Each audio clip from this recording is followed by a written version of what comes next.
Friends welcome back to channel. ഇന്ന് നമ്മൾ കാണാൻ പോകുന്നത് വെൻ ഡ്രെയിൻ പോഴ്സിൻ്റെ 7ാമത്തെ എപ്പിസോഡാണ്. അതായത് ഫൈനൽ എപ്പിസോഡാണ്. എപ്പിസോഡിൻ്റെ തുടക്കത്തിൽ തന്നെ ഇപ്പോൾ കാണിക്കുന്നത് ഹഗിവര ഓഫീസിലൊരു സ്റ്റാഫുമായിട്ട് സംസാരിക്കുന്നതാണ്. അവൻ്റെ ലൈഫ് തന്നെ മൊത്തത്തിൽ ചേഞ്ച് ആയതുകൊണ്ട് അവൻ ഈ ജോബ് ക്വിറ്റ് ചെയ്യാനായിട്ട് തീരുമാനിക്കുന്നുണ്ട്. അത് ആ ഒരു കുട്ടിയുടെ അടുത്ത് മാത്രമാണ് പറഞ്ഞിരിക്കുന്നത്. അവൻ്റെ ഗേൾ ഫ്രണ്ടുമായിട്ട് ബ്രേക്കപ്പ് ആയ കാര്യം ആ ഒരു കുട്ടിയുടെ അടുത്ത് മാത്രമാണ് പറഞ്ഞിരിക്കുന്നത്. അപ്പോൾ ആ ഒരു കുട്ടി ചോദിക്കുന്നുണ്ട്, ഞാൻ നിങ്ങൾ കല്യാണം കഴിക്കുമെന്നാണ് വിചാരിച്ചത്, എന്താ പറ്റിയെന്നൊക്കെ. എന്നാൽ അവൻ അതൊക്കെ ഒന്നുമില്ല എന്നൊക്കെ പറഞ്ഞിട്ട് അവൻ റീസൺ പറയാതെ ഒഴിഞ്ഞു മാറുന്നുണ്ട്. അവൻ ഉടനെ തന്നെ താമസിക്കുന്ന വീട്ടിൽ നിന്നും അവൻ സ്ഥലം മാറി പോവുകയാണെന്നും പറയുന്നുണ്ട്. അങ്ങനെ അവൻ അതൊക്കെ പറഞ്ഞ് നടന്നു പോകുന്ന ടൈമിൽ അവന് സേയിന് ഓർമ്മ വരുന്നുണ്ട്. അവന് നന്നായിട്ട് അറിയാം സേയി ഇപ്പോൾ അവന് മനഃപൂർവ്വം അവോയ്ഡ് ചെയ്യാനായിട്ട് ശ്രമിക്കുന്നുണ്ടെന്ന്. അവൻ്റെ ഉപ്പ അത് തന്നെയാണ് ചെയ്യുന്നത്. രണ്ടുപേരും ഒരുവിധം ഒരേ അവസ്ഥയിൽ പെട്ടിരിക്കുകയാണെന്ന് അവന് നന്നായിട്ട് അറിയാം.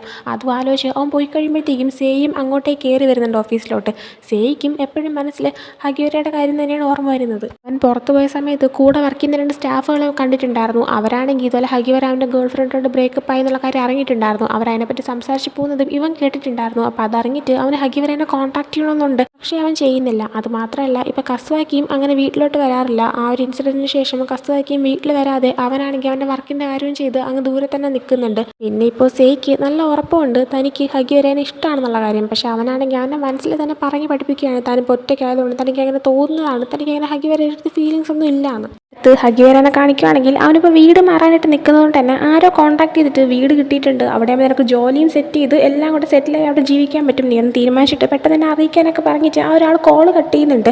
അങ്ങനെ കോൾ കട്ട് ചെയ്ത് കഴിയുമ്പോഴാണ് അവനാണെങ്കിൽ അന്ന് കണ്ട സേയുടെ കൂടെ ഫുഡ് കഴിക്കാൻ പോയപ്പോൾ പരിചയപ്പെട്ട സേയുടെ ഫ്രണ്ടിനെ കാണുന്നത്. സേയുടെ ഫ്രണ്ടിന് അന്നേ സേയിൻ്റെ അടുത്ത് അവൻ്റെ കോൺടാക്ട് നമ്പർ വാങ്ങിച്ച് സംസാരിക്കണമെന്നുണ്ടായിരുന്നു. എന്നാൽ സേയാണെങ്കിൽ ഞാനിപ്പോൾ ഫോൺ യൂസ് ചെയ്യാറൊന്നും ഇല്ല എന്നൊക്കെ പറഞ്ഞിട്ട് അവനങ്ങ് ഒഴിവാക്കി വിടുകയാണ് ചെയ്തത്. പക്ഷേ ആ ഒരു പയ്യന് സേയിനോട് ശരിക്കും സംസാരിക്കണമെന്ന് ആഗ്രഹം ഉണ്ടായിരുന്നു എന്ന് ഹഗിവരയ്ക്ക് മനസ്സിലാക്കാൻ പറ്റിയിട്ടുണ്ടായിരുന്നു. അതുകൊണ്ട് തന്നെ ഇപ്പോൾ കാണുമ്പോഴത്തേക്കും നിങ്ങൾക്ക് സേയിയോട് സംസാരിക്കാൻ താല്പര്യമില്ലെന്ന് പറഞ്ഞിട്ട് സേയിയുടെ കോൺടാക്റ്റ് ഹഗിവര ഈ ഒരു പയ്യന് കൈമാറുന്നുണ്ട്. അങ്ങനെ അത് വെച്ചിട്ട് ഈ ഒരു പയ്യൻ സേയുമായിട്ട് കോൺടാക്ട് ചെയ്യുന്നുണ്ട്. അവനുമായിട്ട് ഒരുമിച്ച് ഫുഡ് കഴിക്കാൻ പോയാലോ എന്നൊക്കെ ചോദിച്ചിട്ട് സംസാരിക്കുന്നുണ്ട്. സേയ്ക്ക് ഒരു ബുദ്ധിമുട്ടുള്ള ടൈമിൽ ഈ ഒരു പയ്യന് അവനെ ഹെൽപ്പ് ചെയ്യണമെന്നുണ്ടായിരുന്നു. എന്നാൽ ഈ പയ്യൻ സിറ്റുവേഷനൊക്കെ മനസ്സിലാക്കിയത് പിന്നീടാണ്. അതുകൊണ്ട് തന്നെ ഹെൽപ്പ് ചെയ്യാൻ പറ്റിയിട്ടുണ്ടായിരുന്നില്ല. സേയാണെങ്കിൽ ഒറ്റപ്പെട്ട് പോയി എന്നുള്ള കാര്യം ഈ പയ്യൻ അറിയാം. അപ്പോൾ സേയിനൊന്ന് ഹെൽപ്പ് ചെയ്യണമെന്ന് അവൻ ആഗ്രഹമുണ്ട്. അതിൻ്റെ പേരിൽ സോറി പറയണമെന്നൊക്കെ ആഗ്രഹമുണ്ട്. അതുകൊണ്ടാണ് സേയിനെ ഏറ്റവും കൂടുതൽ കാണുന്നവൻ ആഗ്രഹിച്ചിരുന്നതും. ഇതൊക്കെ ഹഗിവര മനസ്സിലാക്കിയതുകൊണ്ടാണ് സേയുടെ കോൺടാക്ട് ആ ഒരു പയ്യന് കൊടുത്തത്. അങ്ങനെ ഇപ്പോൾ ഇവർ ഒരുമിച്ചിരുന്ന് ഫുഡ് കഴിക്കുന്ന സമയത്ത് സേയിനോട് ആ ഒരു പയ്യൻ പറയുന്നുണ്ട്, അന്ന് മീറ്റ് ചെയ്ത് നിൻ്റെ ഫ്രണ്ടായിട്ടുള്ള ഹഗിവരയാണ് നിൻ്റെ കോൺടാക്ട് എനിക്ക് തന്നത്, കണ്ടിട്ട് അവനൊരു നല്ല പയ്യനായിട്ട് എനിക്ക് തോന്നുന്നുണ്ട്, ഇല്ലെങ്കിൽ അവനെന്നിങ്ങനെ ഹെൽപ്പ് ചെയ്യത്തില്ലായിരുന്നല്ലോ എന്നൊക്കെ പറയുമ്പോൾ സെയ്യും ശരിയാണ്, അവൻ ശരിക്കും നല്ലൊരു കൈൻഡായിട്ടുള്ള പയ്യനാണ്, എല്ലാവരും സിറ്റുവേഷൻ അവൻ മനസ്സിലാക്കും, അതും ഇൻ്റർഫിയർ ചെയ്യാൻ പാടില്ലെങ്കിൽ ആവശ്യമില്ലാത്ത അവൻ അതിൻ്റെ ഇടപെടാൻ വരത്തേ ഇല്ല എന്നൊക്കെ പറയുന്നുണ്ട്. അതിനുശേഷം ഒരു ദിവസം കസുവാക്കിയാണെങ്കിൽ സേയിനെ കാണാനായിട്ട് വരുന്നുണ്ട്. ആ സമയം വന്നുടനെ തന്നെ നിന്നെ ഇങ്ങനെ ഒഴിവാക്കിയതിന് സോറി എന്നൊക്കെയാണ് പറയുന്നത്. സേയ അപ്പോൾ അതൊന്നും കുഴപ്പമില്ല, എനിക്ക് നിൻ്റെ സിറ്റുവേഷൻ മനസ്സിലാക്കാൻ പറ്റും എന്നൊക്കെ പറയുന്നുണ്ട്. ആ സമയം കസുവാക്കി, എനിക്ക് കുഞ്ഞിലേ തൊട്ടേ നിന്നെ ഒത്തിരി ഇഷ്ടമാണ്, അത് നോർമൽ ഇഷ്ടമല്ല, സ്പെഷ്യലായിട്ട് എനിക്ക് എൻ്റെ അടുത്ത് ലവ് എന്ന് പറയുന്നൊരു ഫീലിംഗ് ഉണ്ടായിരുന്നു. പക്ഷേ എനിക്കാണെങ്കിൽ അത് എക്സ്പ്രസ് ചെയ്യാൻ പറ്റാതെ പോയതിനൊരു കാരണമുണ്ട്. നിൻ്റെ പാരൻസ് മരിക്കുന്നതിൻ്റെ അന്ന് ഞാനാണെങ്കിൽ അവരെ മീറ്റ് ചെയ്തിട്ടുണ്ടായിരുന്നു. അവരാണെങ്കിൽ നിനക്കൊരു ജോലി കിട്ടുന്നതിൻ്റെ സന്തോഷത്തിൽ നിനക്കൊരു ഗിഫ്റ്റ് വാങ്ങിച്ചുകൊണ്ട് പോകുമായിരുന്നു. അപ്പം പോകുന്ന വഴിക്ക് ഞാനൊരു റോഡ് സൈഡിൽ വെച്ച് കണ്ടായിരുന്നു. ഞാനാണെങ്കിൽ അവരുടെ അടുത്ത് ഹായൊക്കെ കാണിച്ച് വണ്ടി നിർത്തി സംസാരിക്കുകയൊക്കെ ചെയ്തിട്ടുണ്ടായിരുന്നു. അതിനുശേഷം അവർ പോയ ടൈമിനാണ് ഒരു വണ്ടി ഇടിച്ച് അവർക്ക് അങ്ങനെ അപകടം പറ്റിയത്. അപ്പോൾ തൊട്ടേ എനിക്കൊരു കുറ്റബോധം മനസ്സിലുണ്ട്. ഞാനന്ന് അവർക്ക് ഹായ് കാണിച്ച് അവരുടെ അടുത്ത് സംസാരിച്ചുകൊണ്ട് നിന്നില്ലായിരുന്നെങ്കിൽ അവർ ആ മറ്റൊരു വണ്ടി വരുന്നതിന് മുന്നേ തന്നെ പാസ് ചെയ്ത് പോയിട്ടുണ്ടായേനെ, അവരിപ്പോഴും നിൻ്റെ കൂടെ ഉണ്ടായേനെ. ഞാൻ കാരണം അങ്ങനെ സംഭവിച്ചു എന്നുള്ള കുറ്റബോധം കാരണം എനിക്ക് നിൻ്റെ അടുത്തുള്ള ഇഷ്ടം പോലും തുറന്നു പറയാൻ പറ്റിയില്ല. നീ പലതവണ എൻ്റെ അടുത്തേക്ക് ക്ലോസ് ആവാൻ ശ്രമിച്ചിട്ടുണ്ട്.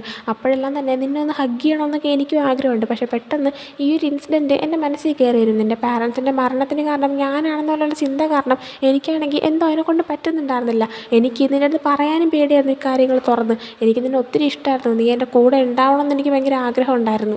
പാരൻസ് മരിച്ചതിന് ശേഷം നിന്നെ അതുകൊണ്ട് തന്നെ എൻ്റെ കൂടെ എപ്പോഴും നിർത്താമെന്ന് ഞാൻ തീരുമാനിച്ചു. അതെനിക്ക് ഭയങ്കര സന്തോഷമുള്ളൊരു കാര്യമായിരുന്നു. പിന്നെ നിൻ്റെ ഫ്രണ്ട്സിൻ്റെ അടുത്ത് പോകുന്നതിനേക്കാളും കൂടുതൽ നീ എന്നിൽ ആശ്രയിച്ച് എൻ്റെ കൂടെ നിന്നപ്പോഴത്തേക്കും എനിക്ക് ഇതിൻ്റെ അടുത്തുള്ള ഇഷ്ടം കൂടുകയാണ് ചെയ്തത്. ഒരു സമയത്ത് ഞാൻ സന്തോഷിക്കുക വരെ ചെയ്തു, നീ എപ്പോഴും എൻ്റെ കൂടെയാണല്ലോ നിൽക്കുന്നതെന്നുള്ള കാര്യം ആലോചിച്ചു. പക്ഷേ ആ ഒരു ആക്സിഡൻറ്റിൻ്റെ കാര്യം ആലോചിക്കുമ്പോഴത്തേക്കും എനിക്കെന്തോ നിൻ്റെ അടുത്ത് ലവ് ചെയ്യാനായിട്ട് പറ്റുന്നില്ല. കാരണം എനിക്ക് കുറ്റബോധമാണ്, ഞാൻ കാരണമല്ല അങ്ങനെ സംഭവിച്ചതെന്നൊക്കെ പറഞ്ഞിട്ട്. ഇതെല്ലാം കേട്ട് കഴിയുമ്പോഴത്തേക്കും സേയ് പറയുന്നുണ്ട്, നിനക്ക് മര്യാദയ്ക്ക് ഇതൊക്കെ അങ്ങ് മറന്നു കളഞ്ഞിട്ട് എൻ്റെ ബോയ് ഫ്രണ്ടായിട്ട് ഹാപ്പി ആയിട്ട് ഇരുന്നാൽ പോലെയായിരുന്നു, ഇതിൻ്റെയൊക്കെ വല്ല ആവശ്യം ഉണ്ടാകുമോ എന്നിങ്ങനെ ചോദിക്കുന്നുണ്ട്. ആ സമയം കസുവയ്ക്കാണെങ്കിൽ ഐ എം സോറി എന്ന് പറയുന്നുണ്ട്. സേയ് അപ്പോൾ നിനക്കിപ്പോഴാണ് ഇഷ്ടമാണെന്ന് ഇങ്ങനെ ചോദിക്കുകയാണ്. ആ സമയം എനിക്ക് നിന്നെ ഒത്തിരി ഇഷ്ടമാണെന്നും പറയുന്നുണ്ട്. ആ സമയം സേയ് എങ്കിൽ പിന്നെ ഞാൻ പറയാൻ പോകുന്ന കാര്യം ഒരു ഡൗട്ടും തോന്നാതെ 100% നീ വിശ്വസിക്കണമെന്ന് പറയുന്നുണ്ട്. പറയുന്നുണ്ട്. കസാക്കി അപ്പോൾ ഓക്കെ എന്ന് പറയുന്നുണ്ട്. അങ്ങനെ സെയ് പറയുന്നുണ്ട്, അന്ന് എൻ്റെ പാരൻസ് മരിച്ചത് അത് നീയാണെങ്കിൽ അവരുടെ അടുത്ത് ഹായ് പറഞ്ഞ് സംസാരിച്ചുകൊണ്ട് നിന്നതോട്ടോ ഒന്നുമല്ല.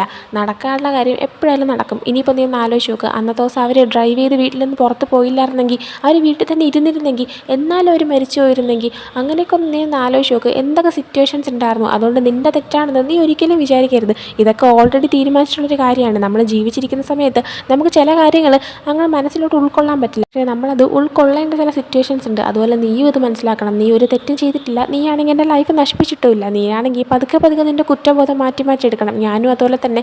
നീ എനിക്ക് എപ്പോഴും കൂടെ നിന്ന് തന്ന ധൈര്യം, ആ ധൈര്യം വെച്ച് മുന്നോട്ട് പോകാൻ ശ്രമിച്ചുകൊണ്ടിരിക്കുമെന്ന് പറയുന്നുണ്ട്. അതൊക്കെ കേൾക്കുമ്പോഴത്തേക്കും കസാക്കിക്ക് നല്ല സങ്കടം വരുന്നുണ്ട്. അവനാണെങ്കിൽ ഉറപ്പായിട്ടും നീ പറയുന്ന പോലെ ഞാൻ ചെയ്യുമെന്ന് ഇങ്ങനെ പറയുന്നുണ്ട്. അടുത്ത് കാണിക്കുന്ന ഹഗിവരേനെയാണ്. ഹഗിവര പുറത്തേക്ക് പോകുന്ന സമയം സെയ്യുടെ ഫ്രണ്ട് ഹഗിവരേനെ മീറ്റ് ചെയ്യാനായിട്ട് വെയിറ്റ് ചെയ്ത് നിൽക്കുന്നുണ്ടായിരുന്നു. അയാൾ വന്നിട്ട് ഇതുപോലെ നിങ്ങൾ പറഞ്ഞതനുസരിച്ച് ഞാനാണെങ്കിൽ അവനെ കോൺടാക്ട് ചെയ്തു, അവനോട്ട് സംസാരിക്കാൻ പറ്റി.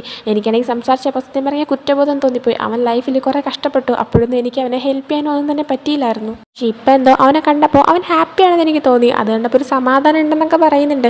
എന്നിട്ട് നെക്സ്റ്റ് ടൈം നമുക്ക് എല്ലാവർക്കും ഒരുമിച്ച് ഫുഡ് കഴിക്കാൻ പോകും. കാരണം ഞാനും അവനും മീറ്റ് ചെയ്തപ്പോൾ നമ്മൾ ഒരുമിച്ച് ഫുഡ് കഴിക്കാൻ പോയായിരുന്നു. നെക്സ്റ്റ് ടൈം നീയും വാന്നൊക്കെ പറഞ്ഞിട്ട് ഹഗിവരേനെയും ഇൻവൈറ്റ് ചെയ്യുന്നുണ്ട്. അടുത്ത് കാണിക്കുന്ന സെയിനെയാണ്. സെയ് ഇപ്പോൾ അവൻ്റെ വീട്ടിൽ നിൽക്കുന്ന സമയം നല്ല മഴ പെയ്യുന്നൊക്കെ പറഞ്ഞിട്ട് ഇങ്ങനെ ന്യൂസൊക്കെ വരുന്നുണ്ട്.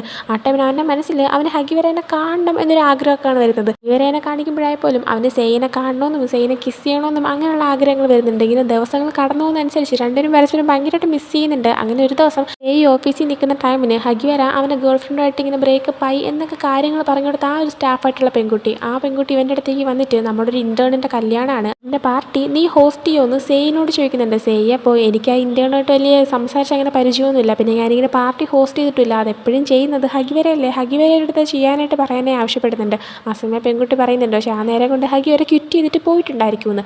അപ്പോൾ ആ സമയം ഇത് കേട്ടിട്ട് ഇവൻ ഞെട്ടിയിട്ട് ക്വിറ്റ് ചെയ്തിട്ടോ എന്താ ഉദ്ദേശിക്കുന്നത് എന്നിങ്ങനെ ചോദിക്കുന്നുണ്ട്. പെൺകുട്ടി ആ സമയത്ത് പെട്ടെന്ന് ഷോക്കാവുന്നുണ്ട്. കാരണം ഹഗിവര ഇക്കാര്യം ആരുടെ പറയരുതെന്ന് അവളുടെ അടുത്ത് ആവശ്യപ്പെട്ടിട്ടുണ്ടായിരുന്നു. അതുകൊണ്ട് തന്നെ ആ പെൺകുട്ടി ഞാൻ നിൻ്റെ അടുത്ത് ഒന്നും ചോദിച്ചിട്ടില്ല, നീ എല്ലാം മറന്നു കളഞ്ഞേക്കാൻ പറഞ്ഞിട്ട് അവിടെ നിന്ന് പോകുന്നുണ്ട്. എന്നാൽ സെയ്ക്കാണെങ്കിൽ ഇത് അറിഞ്ഞപ്പോൾ തൊട്ട് എന്താ സംഭവം എന്ന് അറിയണമെന്നും ആഗ്രഹമുണ്ട്. ഹഗിവരയാണെങ്കിൽ അന്ന് ഓഫീസിൽ വന്നിട്ടുണ്ടായിരുന്നില്ല, അവൻ ലീവും ആയിരുന്നു. അങ്ങനെ സെയ്യാണെങ്കിൽ ഏതെങ്കിലും സ്റ്റാഫ് ലീവ് ആകുമ്പോഴത്തേക്കും അറിയിക്കുന്ന ഒരു സ്റ്റാഫ്, ആ സ്റ്റാഫിന് ഇങ്ങനെ ഇമെയിൽ അയച്ചിട്ട് ഹഗിവരേനെ കുറിച്ച് ചോദിക്കുന്നുണ്ട്. ആ സമയം സ്റ്റാഫ് തനിക്ക് അറിയത്തില്ല, ഹഗിവരയെ നേരിട്ട് ചോദിക്കാനായിട്ട് ആവശ്യപ്പെടുന്നുണ്ട്. ആ സമയം അവൻ നോക്കുമ്പോഴാണ് ഇന്ന് 17-ാം തീയതിയാണെന്ന് മനസ്സിലാക്കാൻ പറ്റുന്നത്. ഹഗിവര മുമ്പ് പറഞ്ഞിട്ടുണ്ടായിരുന്നു അവർ ഒരുമിച്ച് പോയ ഒരു മ്യൂസിയം ആൾക്കാരും ഇല്ലാത്തതുകൊണ്ട് തന്നെ 17-ാം തീയതി അടച്ചു പൂട്ടും, തനിക്കൊന്നുകൂടെ പോകണമെന്ന് പറഞ്ഞിരുന്ന കാര്യം. അപ്പോൾ ഹഗിവര ഇന്ന് ലീവ് എടുത്തിട്ടുണ്ടെങ്കിൽ അവൻ ഉറപ്പായിട്ടും അങ്ങോട്ടേക്കായിരിക്കും പോയിട്ടുണ്ടാകുക എന്ന് ഇപ്പോൾ സെയ്ക്ക് മനസ്സിലാക്കാൻ പറ്റുന്നുണ്ട്. ഹഗിവരനെ കാണിക്കുമ്പോൾ ശരിയാണ്, അവൻ അതേ സ്ഥലത്തായിരുന്നു ഉണ്ടായിരുന്നത്. അവൻ അങ്ങോട്ടേക്ക് പോയി കണ്ടിട്ട് പുറത്തേക്ക് ഇറങ്ങി വരുമ്പോഴത്തേക്കും മഴ പെയ്യാനായിട്ട് തുടങ്ങുന്നുണ്ട്. എന്നാൽ അവനൊന്നും നോക്കുന്നില്ല, അവർ മഴയിൽ കൂടെ നടന്നു പോകാനായിട്ട് തുടങ്ങുകയാണ്. എന്നാൽ പെട്ടെന്ന് സെയ് വന്നിട്ട് ഈ കുട പിടിച്ചു കൊടുക്കുന്നുണ്ട്. അവിടെ ചോദിക്കുന്നുണ്ട് എൻ്റെ ഒരു കുടയുണ്ട്, നിനക്ക് വേണമെന്ന്. ആ ടൈമിന് മുമ്പ് സെയ്ഡയിൽ അങ്ങനെ സ്വന്തമായിട്ട് കുടയൊന്നും ഉണ്ടായിരുന്നില്ല. ഹഗിവര അതുകൊണ്ട് തന്നെ നീ കുടയൊക്കെ വാങ്ങിച്ചു എന്ന് ഇങ്ങനെ ചോദിക്കുമ്പോഴത്തേക്കും ഞാനുണ്ട് താമസം മാറാനായിട്ട് പോവാണ്, അതുകൊണ്ട് ഞാൻ കുട വാങ്ങിച്ചു എന്ന് പറയുന്നുണ്ട്. ആ സമയം അല്ല എങ്ങോട്ടാണ് പോകുന്നത്, എന്തിനാ പോകുന്നതെന്ന് ചോദിക്കുമ്പോഴത്തേക്കും അതൊരു വലിയ കഥയാണെന്ന് ഇങ്ങനെ സെയ് പറയുന്നുണ്ട്. ആ സമയം ഹഗിവര കുഴപ്പമില്ല, എത്ര നേരം വേണമെങ്കിലും ഞാൻ കേട്ടുകൊണ്ടിരിക്കാമെന്ന് പറയുന്നുണ്ട്. സെയ് അപ്പോൾ നീയും അതുപോലെ ക്വിറ്റ് ചെയ്തിട്ട് പോവുകയാണെന്നോ എന്തൊക്കെയോ പറഞ്ഞു കേട്ടല്ലോ, എന്താ സംഭവം എന്ന് ചോദിക്കുമ്പോഴത്തേക്കും ഞാൻ ഒരിടത്തോട്ടും പോകുന്നില്ല, ഇനിയിപ്പോൾ കേൾക്കണമെന്നുണ്ടെങ്കിൽ പറഞ്ഞു തരാം, അതും ഒരു വലിയ കഥയാണെന്ന് പറയുമ്പോൾ സെയ് ആണെങ്കിൽ എനിക്ക് പിന്നെ പറയണ്ട, എനിക്ക് സമയമില്ല എന്നിങ്ങനെ തമാശ പറയുന്നുണ്ട്. ആ സമയം ഹഗിവര തമാശ പറഞ്ഞുകൊണ്ടിരിക്കുകയാണല്ലേ എന്നൊക്കെ പറഞ്ഞിട്ട് രണ്ടിനും ചിരിക്കുന്നുണ്ട്.